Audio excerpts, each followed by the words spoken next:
반갑습니다. 이렇게 상해한인연합교회에서 하나님의 말씀을 나눈다는 것, 이렇게 초청해 주신 것 너무나 은혜가 아닌가 생각이 듭니다. 저는 인도에서 사역을 했습니다. 그래서 인도말로 인사를 좀 하면 좋을 것 같은데요. 손 한번 모아보실래요? 이렇게 나마스테. 서로 보시면서 인사 한번 해보세요. 나마스테. 예. 자, 손 한 손만 이렇게 해보세요. 오른손으로 이렇게 해보시고, 제이마시키. 한 번 더 하겠습니다. 제이마시키. 예. 제이하고 끼, 이게 하나의 동사로 높이다, 찬양하다는 뜻이고, 마시가 메시아입니다.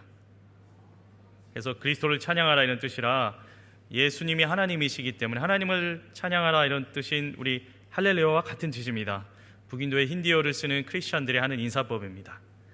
혹자는 야이노무스키 이런 느낌을 받으셨을지 모르겠는데, 뜻을 알았으니까요, 기쁜 마음으로 내가 인도에 와 있다 생각하시고, 교회에서 지금 예배드리기 위해서 인사를 한다 생각하시고, 오른손으로 제마시키.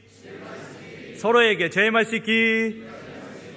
여전히 야이노무스키 분위기를 보이시는 분들이 계신데, 잘하시니까 이제 한 가지 표현을 더 하겠습니다. 저를 따라 하시면 바로 번역이 가능하십니다. 뿌라부 앞세 프레임 까르타해. 뿌라부 앞세 프레임 까르타해. 무슨 뜻입니까? 네, 맞습니다. 하나님은 당신을 사랑하십니다. 여러분들이 이제 인도의 단기팀을 꾸릴 수가 있습니다. 하나님은 우리를 사랑하십니다. 우리는 그 사랑 때문에 여기에 와 있습니다. 그 사랑의 교회여서 우리의 삶이 풍성해집니다. 오늘 우리가 살펴볼 말씀은 복음의 반사체로 사는 삶인데, 그 사랑이 하나님의 빛으로 우리의 마음밭에 새겨져서 우리의 삶을 충만하게 하고 기쁨을 주고 삶의 의미를 부여했을 때 오는 그 흘러넘치는 은혜가 다른 사람들에게까지 전달되는 것에 대해서 이야기하고자 합니다. 단국대학교 죽전 캠퍼스에서 유학생 사역을 하는 김 선생님 이야기를 제가 먼저 하고자 합니다. 2주 전에 저는 선남 선녀의 결혼식에 참여를 했습니다. 신부는 이 나라 출신이고요, 그리고 신랑은 한국인입니다. 근데 이 자매는 단국대학교에서 유학을 왔다가 예수님을 믿게 되었고, 본인이 출석하기 시작한 그 교회의 청년이었던 신랑을 만났고 2주 전에 결혼을 했습니다. 근데 김 선생님이라고 하시는 이분이 이 자매에게는 한국 아빠입니다. 결혼식에 갔더니 중국 부모님들 그리고 가족들이 이렇게 참여를 했습니다. 근데 부모님들 그쪽 문화와 그리고 한국 문화를 조금 섞어야 되기 때문에 주례가 없었습니다. 대신 주례와 준하는 축사를 하셨는데 김 선생님께서 하셨습니다. 김 선생님의 그 축사를 보면서, 이분이 지금 60대 초반이신데 그 전의 인생 제가 같이 살지는 않았지만 본인의 60여 년의 인생 중에서 가장 아름다운 황금길을 사시고 계시다라는 느낌을 받았습니다. 그분이 평범하게 직장 생활을 하셨고, 또 한동안 개인 사업도 하셨고, 50대 후반에 그 모든 일을 정리하시고 나서는 6년 전부터 유학생 사역을 하고 계십니다. 그분은 유학생들을 만나서 그들의 필요를 보고 그냥 돕는 역할을 하고 계십니다. 그 친구들 만나기 위해서 한국어 교실을 열었고 한국어를 가르쳐주고 계시고요. 그리고 운전 연수하고 싶다 그런 친구들에게는 운전면허 이렇게 실습할 수 있도록 본인 차로 이렇게 연습시켜 주시고, 그리고 명절이 되면 갈 곳이 없는 친구들을 집에 초대해서 같이 식사를 하기도 하고, 봄에 벚꽃이 피면 놀러 가고, 여름에 더울 때 방학이라 또 놀러 가고, 가을에 단풍이 피면 또 놀러 갑니다. 그리고 이 친구들이 진로에 대한 고민이나 인생에 대한 고민이 있을 때 기꺼이 멘토와 상담가로 옆에 같이 있어줍니다. 아픈 친구에게는 병원에 데리고 갑니다. 진짜 아빠 같은 존재입니다. 한국 아빠 맞습니다. 다 큰 두 자녀들이 있습니다. 한 자녀는 또 자녀를 낳아서 손주도 있습니다. 근데 그분이 2주 전에 저한테 말씀하셨어요. 다 큰 두 자녀들보다 더 사랑스러운 유학생 자녀들이 본인 수십명을 데리고 있다고. 무엇보다 김 선생님은 한국의 아빠가 되어서 이 자매의 성이 왕이거든요. 왕자매의 영적 생활에도 영향을 미치게 되었고, 결국 이 자매가 예수님을 믿고 한국의 교회에서 세례까지 받고 믿음의 동반자를 만나게 되었습니다. 김 선생님의 인생을 돌아보면 평범한 신앙인의 삶입니다. 근데 그분이 자신의 인생에서 하나님의 사랑에 겨워 그 빛이 비춰졌을 때에 그것을 흘려보내는 일을 통해 유학생들이 예수 그리스도의 빛을 경험하게 되는 일을 봅니다. 그래서 이분은 몸은 좀 쇠해질 수는 있지만 인생의 황금기를 보내고 있는 것입니다. 오늘 본문의 말씀을 보면서 우리의 존재 자체를 생각해 보려고 합니다. 좀 유식한 말로 존재론적 정체성을 한번 생각해 보고자 합니다.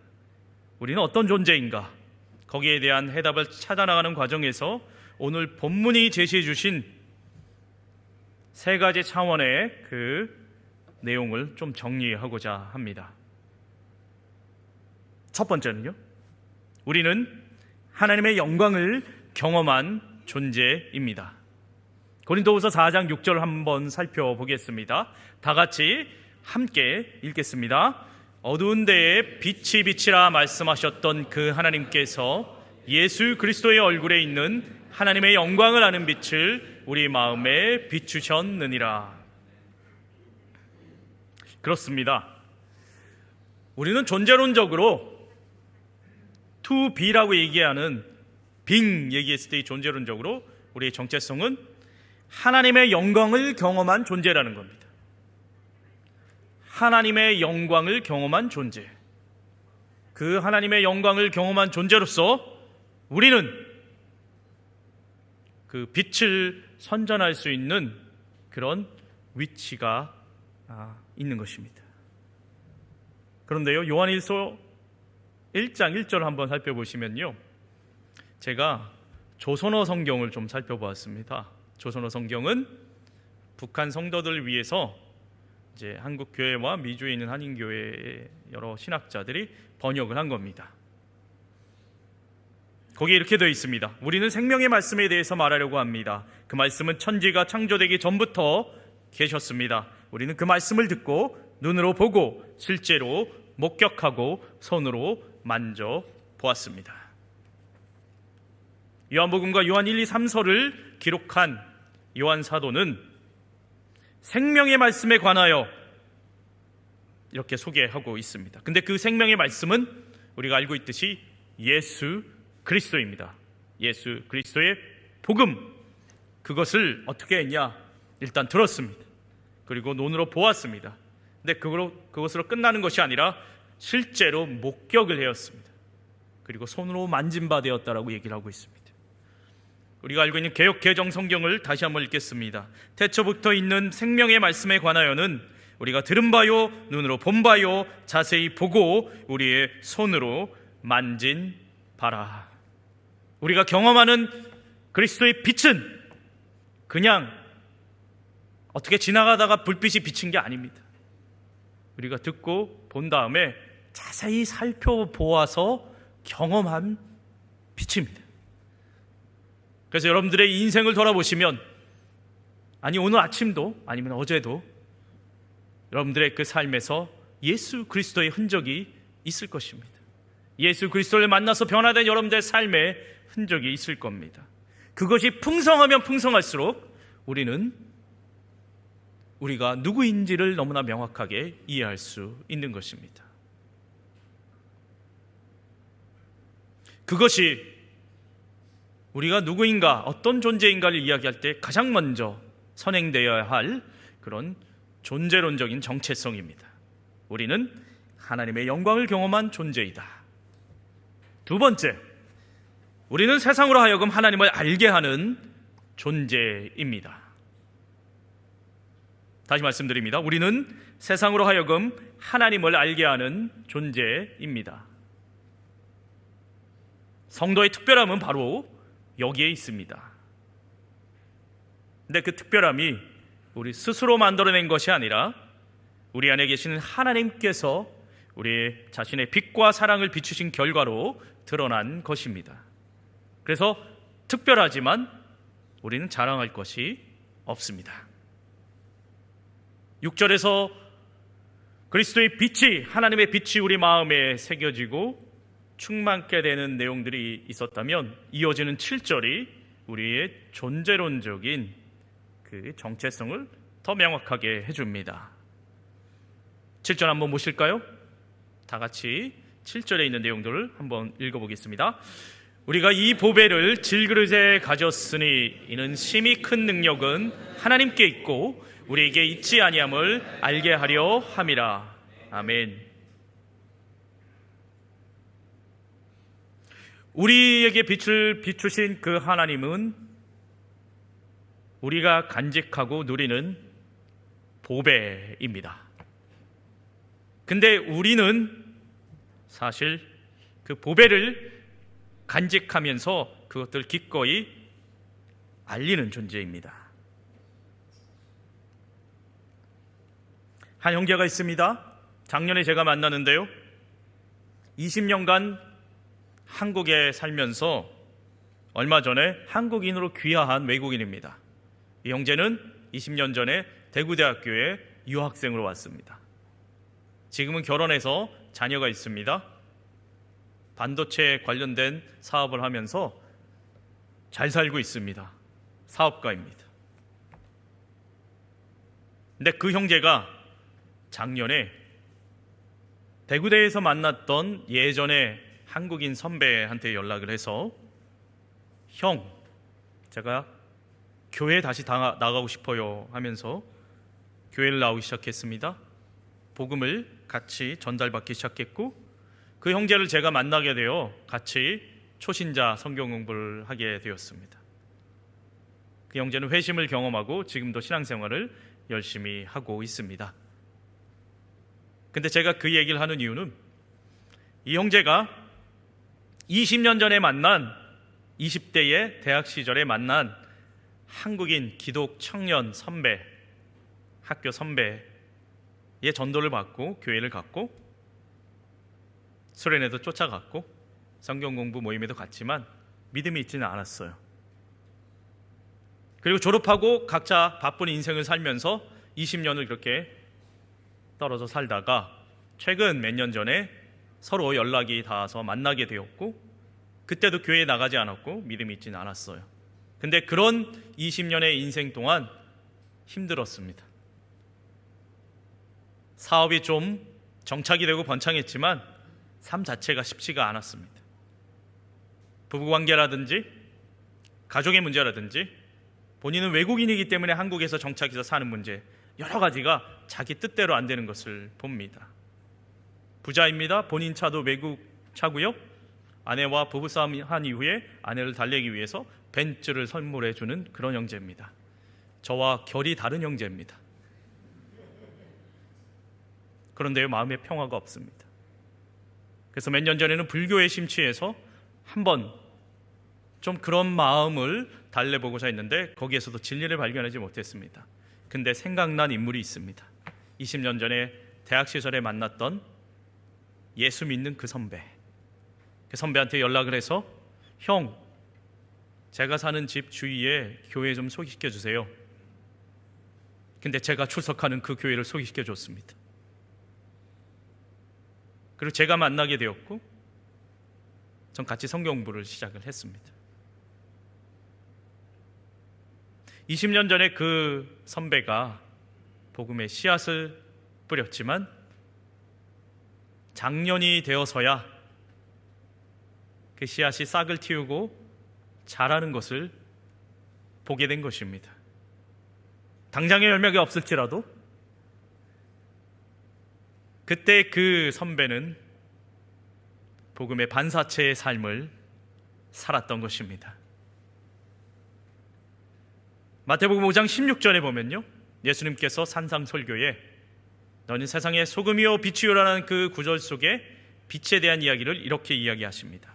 이같이 너희 빛이 사람 앞에 비치게 하여 그들로 너희 착한 행실을 보고 하늘에 계신 너희 아버지께 영광을 돌리게 하라. 우리 존재가 세상의 소금이요 빛이라고 선포하신 예수님께서 제자들에게 사람 앞에 그 빛이 비춰졌을 때 사람들이 우리의 하나님께 영광을 돌리는 그 착한 행실을 통해 하나님께 영광을 돌리는 일들이 벌어진다는 것입니다. 하나님께 영광을 돌린다는 말을 두 자로 줄여서 뭐라고 얘기하는지 아시죠? 예배죠. 우리 지금 예배 드리고 있습니다. 하나님께 영광을 돌리고 있습니다. 세상 사람들 중에 하나님을 알지도 못하는 사람이 하나님께 영광을 돌릴 수는 없습니다. 그 말은 나의 삶을 통해, 빛된 삶을 통해, 반사체의 삶을 통해 예수님을 발견하고 복음을 받아들이고 회심하여 나와 같이 예배드리는 존재로 변화되었다는 것입니다. 그래서 우리는 우리 안에 담고 있는 보물, 그리스도의 복음을 잘 실천할 때에 그 빛은 널리 퍼져나간다는 것을 알게 되는 것입니다. 그런 삶이 복음의 반사체로 살아가는 삶입니다. 어린아이들이 서로 놀리다 보면 뭐라고 이렇게 농담하면 반사 이러잖아요. 그런 반사가 아니라 발광차 되시는 빛을 만드시고 비추시는 그 하나님의 빛이 우리 안에 왔을 때 그것을 이렇게 다른 데로 흘려보내는 그 반사체의 삶을 우리는 이야기하고 있는 것입니다. 그렇게 하려면 하나님의 빛을 우리가 먼저 경험해야 합니다. 그리고 경험하는 것을 끝나는 것이 아니라 자세히 살펴보고 요한일서 1장 1절 말씀입니다. 우리 손에 만진 바 되는 것처럼 충만하게 누려야 합니다. 그 안에 기쁨이 있어야지 흘려보낼 수 있는 힘도 있는 것입니다. 여러분들이 이렇게 모여서 함께 예배드리는 것이 그래서 의미가 있습니다. 순서가 중요합니다. 방향이 중요합니다. 하나님을 먼저 알아야 합니다. 경험해야 합니다. 그렇게 하면 하나님이 알려지십니다. 우리가 애써 노력하지 않아도 알려지십니다. 100년 전에 캐나다에 유학 간 인도인 청년이 있었습니다. 박트싱이라는 청년입니다. 그때는 영국이 인도를 식민지 지배하고 있었습니다. 위니펙이라고 하는 도시의 매니토바 대학에서 유학을 가 있었는데 3년간 에디스 헤이워드라고 하는 하숙집 여주인 집에서 살았습니다. 근데 그 3년간의 삶이 그 박트싱이라는 형제의 인생을 변화시켰습니다. 회심을 경험한 겁니다. 복음을 받아들이게 되었고, 그리고 내가 고국 인도로 돌아갔을 때 복음을 전하는 사람이 되겠습니다라고 하고 실제로 남은 여생을 복음 전도자로 살다가 돌아가셨는데요. 빌리 그레이엄 목사님이 부흥 집회를 할 때 공동 연사로 초청할 정도로 유명한 복음 전도자가 되었습니다. 근데 그분이 어떤 삶을 살았는지에 대한 부분들이 중요한 것이 아니라 박트싱이 그런 삶을 살기까지 영향을 주었던 하숙집 여주인에 대해서 저는 소개하고 싶습니다. 에디스 헤이워드는 그냥 평범한 여집사님입니다. 그런데 특별한 여집사님입니다. 하숙집 여주인이 잘할 수 있는 게 무엇이 있을까요? 응답하라 1994죠? 예, 응사. 예, 응사 보신 분들은 다 아실 텐데 하숙집 여주인이 잘할 수 있는 거 한 3가지만 한번 말해 보십시오. 밥, 빨래, 청소. 제가 기대한 답은 항상 잘 나옵니다. 예, 밥, 빨래, 청소. 그런데 거기서 좀 더 기대할 수 있는 것은 타양살이하는 그 하숙생에게 뭘 하는 겁니까? 이모나 고모처럼 대해주면 그만큼 멋진 하숙집 여주인이 없습니다. 레이디스 헤이워드는 박트싱을 위해서 기도했습니다. 그리고 본인이 출석하는 교회 성도들에게 기도를 부탁했습니다. 그리고 가정에서 박트싱이 흠모할 만한 삶을 살았습니다.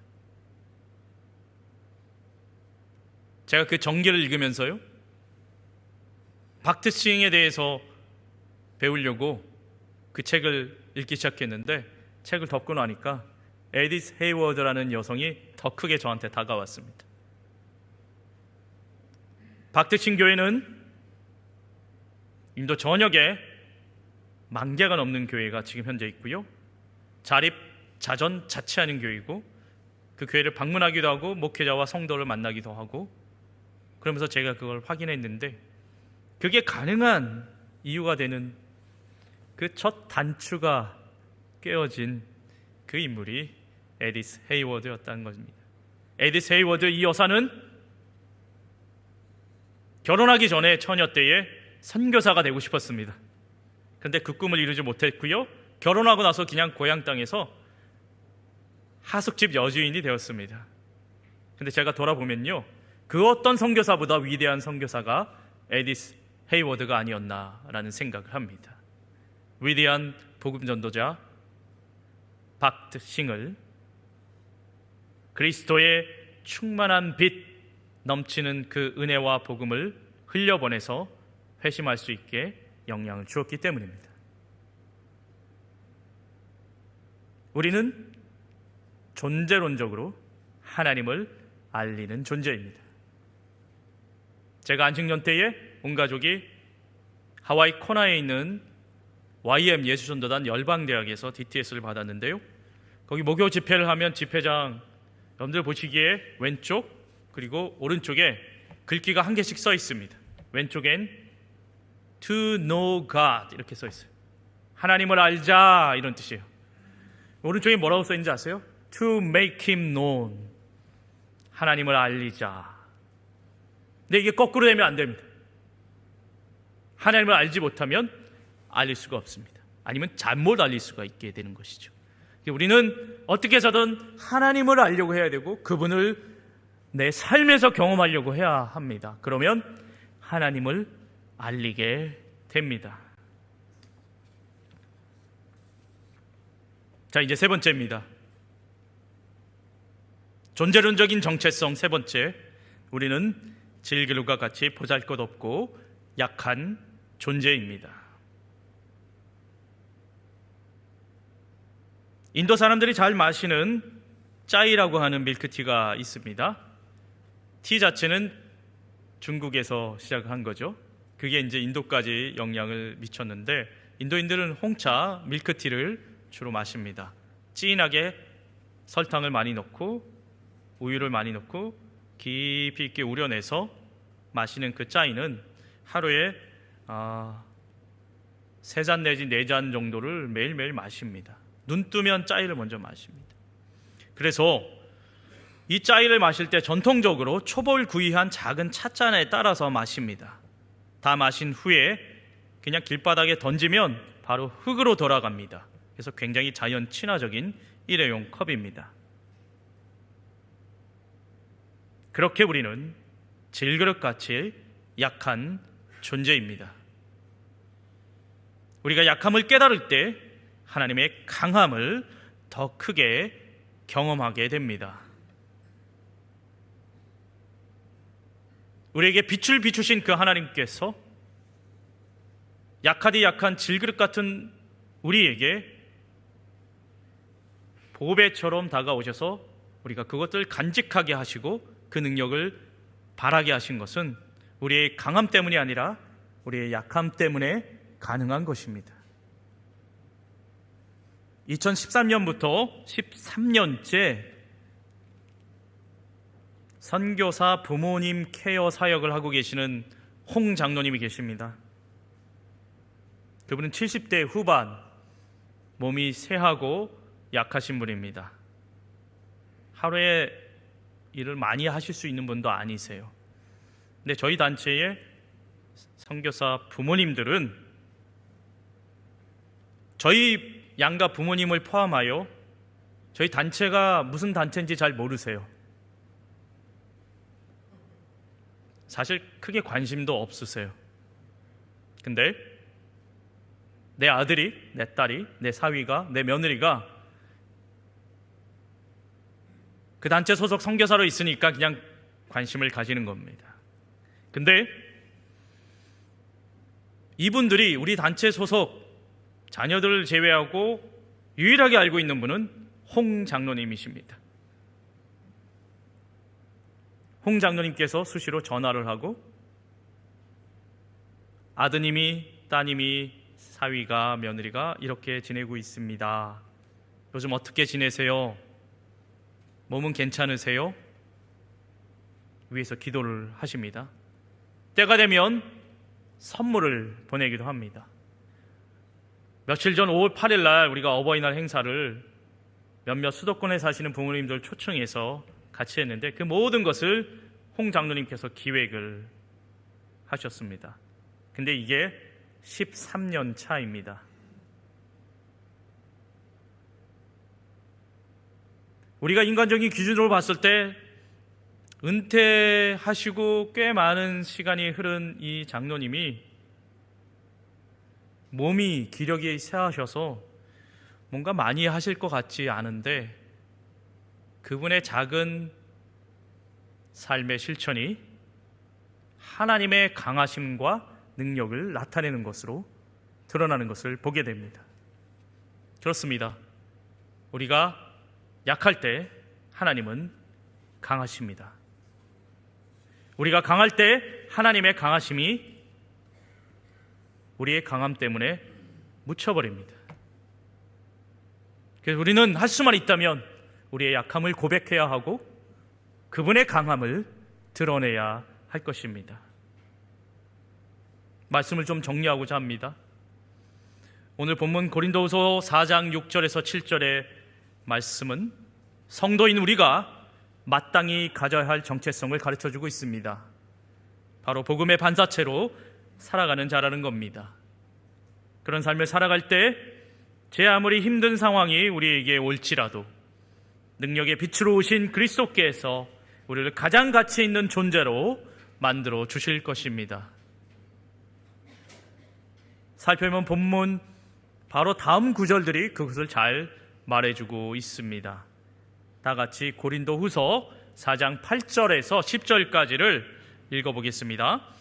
우리가 사방으로 우겨쌈을 당하여도 쌓이지 아니하며 답답한 일을 당하여도 낙심하지 아니하며 박해를 받아도 버림받지 아니하며 거꾸로 뜨림을 당하여도 망하지 아니하고 우리가 항상 예수의 죽음을 몸에 짊어짐은 예수의 생명이 또한 우리 몸에 나타내게 하려 함이라. 아멘. 우리가 복음으로 인해 고난과 차별 멸시를 받는다 하더라도 예수의 생명이 우리 몸에 나타나는 한 그것이 가장 복된 삶이 될 것입니다. 복음의 반사체로 살아가는 인생, 그것은 곧 우리가 선교적 삶을 살아가야 하는 존재론적 이유를 제공해 줍니다. 이 자리에 함께한 모든 분들이 그런 영광스러운 삶에 참여하여 누리는 기쁨이 충만하시기를 축원합니다. 아멘. 사랑과 은혜가 풍성하신 하나님, 우리를 복음의 반사체로 불러주시고 또 예수 그리스도의 얼굴에 있는 하나님의 영광의 빛을 우리 마음에 비춰주신 그 놀라운 은혜의 감사와 찬양을 주님께 올려드립니다. 주님, 우리가 살아가는 모든 삶의 자리에서 그리스도의 복음을 반사하여 주님의 아름다우심을 드러내는 삶을 살게 하여 주시옵소서. 비록 우리는 질그릇처럼 연약하지만 우리의 연약함 속에서도 복음의 능력이 선명하게 나타나서 죽어가는 사람들을 살리는 역사를 이루게 하여 주시옵소서. 또한 주님, 우리 상하이 한인연합교회가 세상 가운데 복음의 빛을 반사하는 교회가 되게 하시고 열방과 이웃을 섬기면서 세상을 변화시키는 선교적인 공동체로 세워지게 하여 주시옵소서. 우리의 영원한 빛이신 예수 그리스도 이름으로 간절히 기도합나이다. 아멘. 이제는 어두운 곳에 빛을 비추신 창조주 하나님의 무한하신 사랑과 그리스도의 얼굴에 있는 하나님의 영광을 우리 마음에 비추사 복음의 보배를 우리 안에 담아주신 우리 주 예수 그리스도의 은혜와 우리를 질그릇과 같이 낮추시되 그 안에 감추인 능력의 비밀을 날마다 깨닫게 하시는 성령님의 인도하심이 이제 복음의 반자체로 살아가며 세상 속에서 빛을 반사하고 약함 속에서 하나님의 강하심을 드러내며 영광스러운 사명을 감당하며 살기로 다짐하는 상하이 한인연합교회 모든 성도들 머리 위에 지금부터 영원토록 함께 하실지어다. 아멘.